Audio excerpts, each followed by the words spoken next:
اللہ رب العزت نے جب حضرت آدم علیہ السلام کو پیدا فرمایا تو اللہ تعالیٰ نے حضرت آدم علیہ السلام کو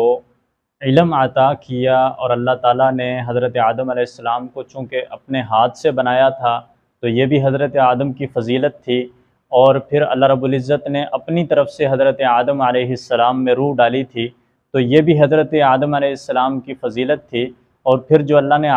آپ کو علم عطا کیا تو یہ بھی حضرت آدم علیہ السلام کی فضیلت تھی، جس کی وجہ سے اللہ رب العزت نے تمام فرشتوں کو یہ حکم دیا کہ وہ حضرت آدم علیہ السلام کو سجدہ کریں، چونکہ حضرت آدم علیہ السلام کو اللہ تعالیٰ نے فضیلت عطا کی ہے۔ وَلَقَدْ خَلَقْنَاكُمْ ثُمَّ صَوَّرْنَاكُمْ ثُمَّ قُلْنَا لِلْمَلَائِكَةِ اسْجُدُوا لِآدَمَ فَسَجَدُوا إِلَّا إِبْلِيسَ لَمْ يَكُن مِّنَ السَّاجِدِينَ۔ اللہ رب العزت نے فرمایا کہ جب میں نے تمہیں پیدا کیا اور تمہیں خوبصورت شکل و صورت عطا کی، پھر اللہ رب العزت نے تمام فرشتوں کو حکم دیا کہ وہ آدم علیہ السلام کو سجدہ کریں، تو تمام فرشتوں نے اللہ کے حکم پر حضرت آدم علیہ السلام کو سجدہ کیا، لیکن شیطان مردود نے، ابلیس نے سجدے سے انکار کر دیا۔ جب اللہ رب العزت نے اس سے پوچھا کہ تو نے سجدے سے کیوں انکار کیا، تو اس نے کہا کہ چونکہ اس نے اپنے اوپر قیاس کیا، اور اس نے یہ کہا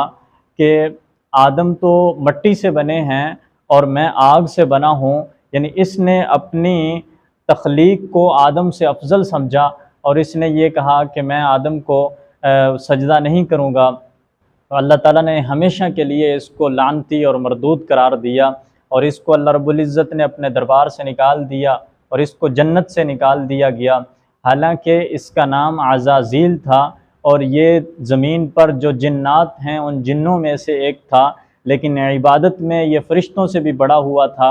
اور یہ فرشتوں میں اکثر شامل رہتا تھا عبادات میں، چونکہ وہاں عبادت میں یہ سب سے افضل تھا، اور اس کا نام عزازیل تھا۔ لیکن یہ اس بدبخت نے جب اللہ کے حکم کو توڑا اور اللہ تعالیٰ کے حکم سے انکار کیا، اور اس کی وجہ صرف اور صرف تکبر تھی، بڑائی تھی، کہ جس میں وہ آ کے اس نے اپنے آپ کو بڑا سمجھا، اور حضرت آدم علیہ السلام کو، جس کو اللہ نے اپنے ہاتھوں سے بنایا تھا اور اللہ نے علم کی نعمت عطا کی تھی، اس کو حقیر سمجھا، چھوٹا سمجھا، تو اللہ رب العزت نے اس کی سزا اس کو یہ دی کہ اس کو ہمیشہ کے لیے مردود قرار دیا، اور قیامت تک کے لیے اس کو نکال دیا اپنے دربار سے۔ پھر اس نے یہ کہا کہ اللہ مجھے مہلت دیں، اللہ رب العزت نے اس کو مہلت دی۔ پھر اس نے یہ کہا کہ میں تیرے بندوں کو تیرے راستے سے ہمیشہ بھٹکاتا رہوں گا، تو اللہ تعالیٰ نے کہا جو تیرے ساتھ تیرے پیچھے چلے گا تو میں تجھے بھی اور اس کو بھی جہنم میں ضرور ڈالوں گا۔ اور اس نے اللہ رب العزت سے یہ بھی کہا کہ میں تیرے راستے میں آنے والوں لوگوں کے راستے میں بیٹھ جاؤں گا، ان کے دائیں طرف سے، ان کے بائیں طرف سے، ان کے سامنے سے، آگے سے، پیچھے سے، ان کے اوپر سے، میں ان پر حملے کروں گا اور ان کو ہدایت سے روکوں گا۔ حضرت آدم علیہ السلام کو سجدہ کرنے سے انکار کیا، حالانکہ یہ اللہ کا حکم تھا، اور تمام فرشتوں نے حکم کی تکمیل کی، لیکن اس نے انکار کر دیا، تو اللہ تعالیٰ نے اس کو ایک سجدے کے انکار کی وجہ سے ہمیشہ کے لیے اپنے دربار سے نکال دیا اور اس کو مردود قرار دیا۔